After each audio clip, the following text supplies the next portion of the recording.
சரியான இலக்கு இல்லாமல் முயற்சி செய்கிறது தான் அதுக்கு காரணம். மனிதர்களுக்கு வரக்கூடிய உபாதைகள் 2 வகை. ஒன்று வந்து irreversible diseases, இன்னொன்று வந்து reversible diseases.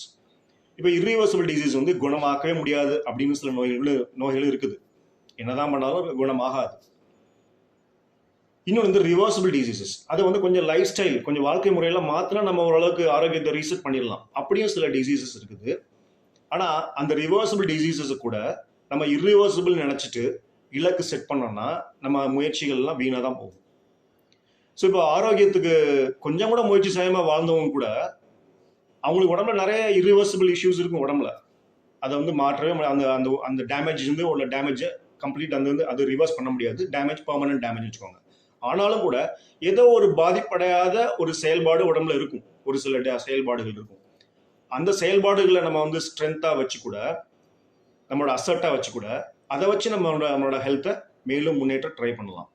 அது மூலமா மிச்சம் இருக்கிற ஆயுள பெரிய பிரச்சனைகள் எதுவும் நம்மளை தீண்டாத அளவுக்கு நம்ம உடம்பு பாதுகாக்க முடியும்.